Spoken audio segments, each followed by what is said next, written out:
상상해 보시죠, 여러분. 화면을 딱 반으로 나눈 영화를 보는 것 같달까요? 아, 반으로 나는 영화요? 네. 한쪽 화면에서는 막 샴페인이 터지고 화려한 파티가 열리고 있는데 그 다른 한쪽에서는 엄청나게 팽팽한 긴장감이 흐르는 스릴러가 상영 중인 거죠. 와, 진짜 딱 맞는 비유네요. 양극단이죠, 아주. 오늘이 2026년 4월 14일 화요일이잖아요.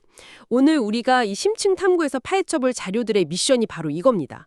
대한민국 경제에 이 극명하게 대비되는 두 얼굴을 뜯어보는 거거든요. 맞아요. 우리가 보통 경제 뉴스를 보면 돈이 풀리면 다 같이 오르고 막 조이면 다 같이 떨어질 거다. 약간 이렇게 착각하기 쉽잖아요. 그렇죠. 보통은 다 같이 움직인다고 생각하니까요. 네, 그런데 오늘 주어진 데이터들을 보면요. 자본이 철저하게 미래의 혁신 그리고 현재의 희소성 이 두 가지 극단적인 축으로 막 찢어지고 있음을 보여줍니다. 거시경제 엔진 온도를 나타내는 금리는 똑같은 게 말이죠. 금리는 똑같은데 한쪽 시장은 막 폭발적으로 팽창하고 다른 한쪽은 피가 말라붙는 병목 현상을 겪고 있다. 그 구조를 파헤쳐 보자는 거네요. 자, 그럼 이 샴페인이 터지는 주식시장부터 한번 들어가 보죠. 네, 주식시장 데이터부터 볼까요? 코스피가 전일 대비 2.74% 상승해서 5,967.75로 마감했습니다. 장중에는 기어이 6,000선을 돌파했어요. 그 시장이 막 기다리던 이른바 6,000피 시대가 온 거죠. 코스닥도 2% 올랐고요. 와, 6,000피라니 정말 엄청나네요. 네, 여기서 핵심은 외국인들이 홀로 2.7조 원을 순 매수했다는 겁니다. SK하이닉스는 110만 원을 돌파하면서 6%대 급등을 했고요. 그 흥미로운 건 TMC라는 광통신 기업도 상한가 근처까지 갔다는 거예요. 아, TMC요.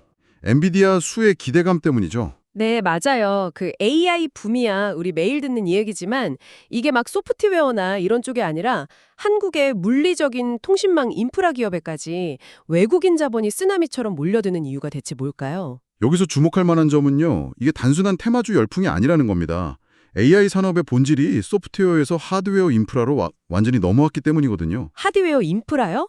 그 챗GPT 같은 건 보이지 않는 클라우드 두뇌 아닙니까? 그렇죠. 근데 그 두뇌가 작동하려면 지구상에서 가장 거대하고 복잡한 물리적 공장이 필요하잖아요. 그게 바로 AI 데이터 센터입니다. 여기서 하이닉스의 고대역폭 메모리, 그러니까 HBM이 왜 필수적인지 봐야 해요. 그 HBM이라는 거요? 네, 엔비디아가 연산 속도가 막 묻힌 듯이 빠른 GPU로 만들어내도 옆에서 데이터를 퍼다 나르는 메모리 속도가 느리면 아무 소용이 없거든요. 기존 메모리가 1차선 도로라면 HBM은 100차선 고속도로를 위아래로 막 겹겹이 쌓아 올린 겁니다. 연산장치랑 기억장치 사이의 데이터 병목을 그냥 물리적으로 뚫어버린 거네요. 그럼 TMC 같은 광통신 기업이 뜨는 것도 같은 맥락인가요? 정확합니다. 그것도 병목 현상 해결이죠. 비유하자면 엔비디아가 최고급 페라리 엔진을 딱 만들었는데 차가 달려야 할 도로가 꽉 막힌 1차선 비포장 도로면 페라리가 아무 의미가 없잖아요. 와, 페라리와 비포장도로 비유 진짜 찰떡이네요. 지금 데이터 센터들이 직면한 딜레마가 딱 그겁니다. 수만 개 GPU를 연결해서 하나의 슈퍼컴퓨터처럼 쓰려면 지연 시간, 그러니까 레이턴시를 극한으로 줄여야 하거든요. 아, 구리선 이론은 그게 감당이 안 되는 거군요. 열도 나고 속도도 안 되니까 무조건 광케이블이 들어가야 하죠. 결국 외국인들이 2.7조 원을 쏟아부은 건 엄청나게 차가운 계산이 깔려 있는 겁니다. 한국 하드웨어 공급망 없이는 이 물리적 핏줄을 조달할 수가 없으니까요. 야, 한국 기업들이 AI 생태계의 인프라를 꽉 쥐고 있다는 거네요. 근데 여기서 이 파티의 밑바탕에 되는 금리를 좀 살펴보고 싶어요. 약간 인지부조화가 오거든요. 아, 금리 상황이요? 재미있는 포인트죠. 한국은행 금융통화위원회가 4월 10일에 기준금리를 2.5%로 동결했습니다. 7회 연속이에요. 시장은 이제 이 2.5% 선에서 금리가 굳어질 거라고 보잖아요. 네, 당분간 안정세로 가는 거죠. 근데 잠깐만요. 옛날 제로금리에 비하면 2.5%는 돈줄이 꽤 묶여 있는 거잖아요. 대외 불안보 여전한데 어떻게 주식시장이라는 용광로에 땔감이 2.7조 원이나 쏟아질 수 있는 거죠? 금리 높으면 기술주의 쥐약 아닌가요? 경제학 교과서만 보면 그게 맞죠. 근데 지금 빅테크 기업들의 실제 재무 구조를 보셔야 합니다. 지금 랠리 주도하는 기업들은 옛날 닷컴 버블 때처럼 빚내서 연명하는 애들이 아니거든요. 자기 돈이 이미 많다. 그렇죠. 현금이 막 넘쳐나니까 2.5%로 돈 빌릴 필요 없이 쌓아둔 영업이익을 쏟아붓는 겁니다. 그리고 투자자 입장에서는 절대적인 금리 수치보다 더 중요한 게 바로 예측 가능성이거든요. 예측 가능성이요? 금리가 안 내려가도 더 오르지만 않는다는 확신이 들면 지갑을 연다는 건가요? 맞아요. 자본시장이 제일 싫어하는 게 불확실성이잖아요. 금리가 막 3% 갈지 4% 갈지 모르면 밸류에이션 계산이 안 돼서 돈이 묶입니다. 근데 7번 동결하면서 2.5%가 상수로 딱 박힌 거죠. 아, 계산기가 돌아가기 시작하니까 대기하던 자본이 AI라는 확실한 트렌드에 막 밀려 들어가는 거군요. 네, 이걸 더 큰 그림이랑 연결해 보면 진짜 소름 돋는 게 이 똑같은 2.5% 금리 환경이 다음 주제인 부동산 시장에서는 완전히 다르게 작동한다는 겁니다. 맞아요. 스릴러 영화로 넘어갈 차례죠. 지금 수도권 부동산 시장은 엄청난 공급 충격이 벌어지고 있습니다. 데이터가 아주 살벌해요. 2026년 들어서 서울 지역 착공이랑 입주 물량이 무려 47.6% 급감했습니다. 경기도도 43.2% 줄었죠. 완전 반토막입니다. 네, 새 아파트 건설이 반토막 나니까 4월 2주차 전국 매매가는 0.08% 올랐는데 4월 혼자 0.25% 뛰었어요. 극심한 양극화죠.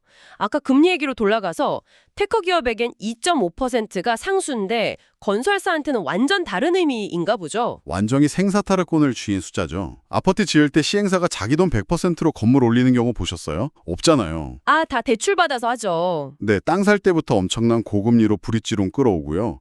착공 들어가면 본 PF로 전환해서 공사비 되는데 이게 다 미래의 분양에서 벌 수익을 담보로 하는 거란 말이죠. 와, 미래 가치를 땡겨서 쌓아올리는 약간 모래성 같은 구조네요.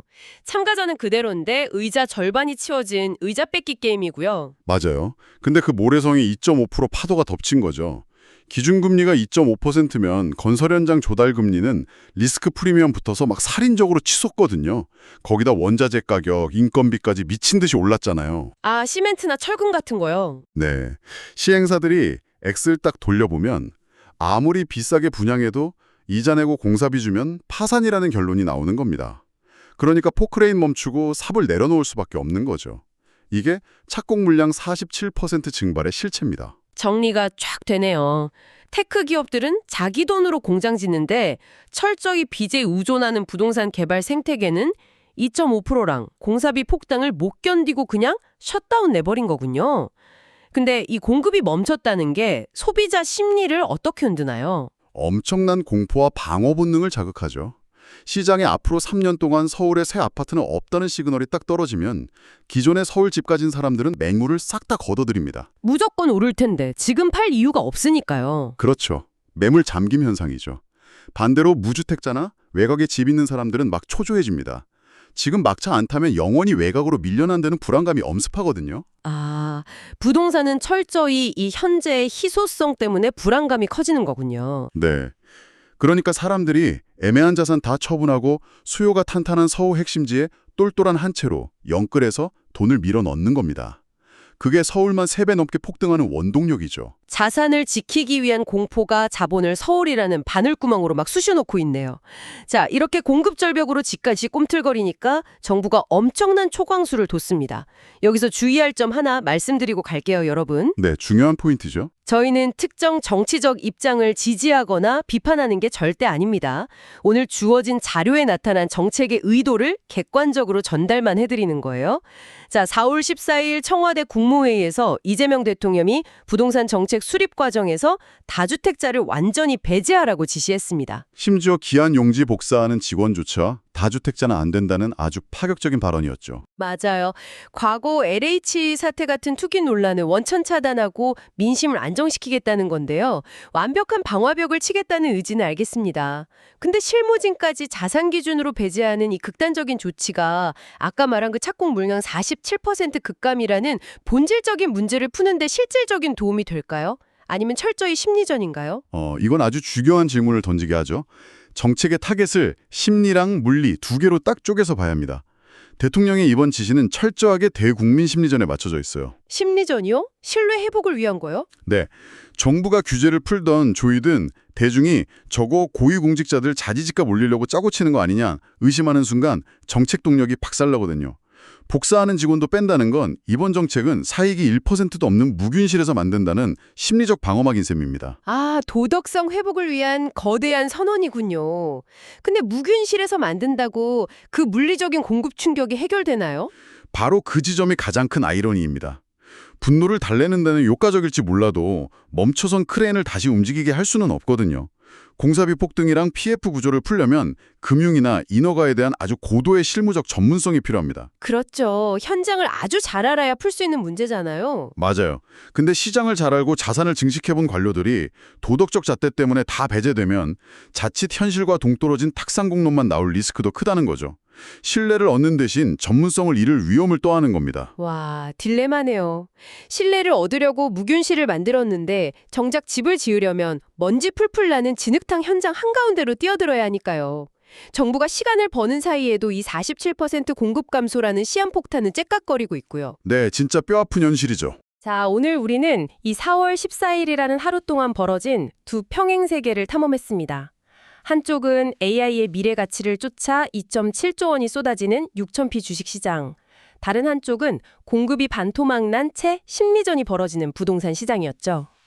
결국 돈은 불확실성을 피해서 아주 희소하고 확실한 것을 향해 잔인할 정도로 정직하게 흐른다는 게 오늘 자료들의 핵심입니다. 맞습니다. 여러분이 이 메커니즘을 이해하셨다면 경제기사 보실 때 자본의 진짜 흐름을 딱 꿰뚫어 보실 수 있을 겁니다. 네, 실물 경제 톱니바퀴를 이해하는 게 나침반을 주는 거니까요. AI 혁신과 부동산 공급 절벽이라는 이 양극단의 시그널을 균형 있게 읽어내는 게 정말 중요합니다. 자, 오늘 심층 탐구를 마치면서 청취자 여러분 스스로 곰곰이 씹어볼 만한 도발적인 화두를 하나 던져드리겠습니다. 오늘 우리가 완전히 분리된 두 세계를 봤잖아요. 네, 주식과 부동산이요. 근데 만약 상상해 본다면 어떨까요? 지금 주식시장을 막 불태우고 있는 저 거대한 외국 자본이나 투자 수익이 어느 시점에 가장 안전한 실물 자산으로 이동하려 할 때 말입니다. 설마 그 엄청난 유동성이 부동산으로 넘어가는 순간을 말씀하시는 건가요? 바로 그겁니다. 그 거대한 부의 해일이 하필이면 공급이 47%나 줄어들어 꽉 막혀있는 서울 부동산 시장과 정면으로 쾅 하고 충돌한다면 말이죠. 과연 그때 우리는 어떤 엄청난 폭발력을 목격하게 될까요? 이 두 세계가 언젠가 마주칠 그날을 한번 상상해 보시기 바랍니다. 와, 상상만 해도 정말 아찔하면서도 궁금해지는 시나리오네요. 네, 오늘 준비한 심층 탐구는 여기까지입니다. 여러분의 안목이 한층 더 날카로워지는 하루가 되기를 바랍니다.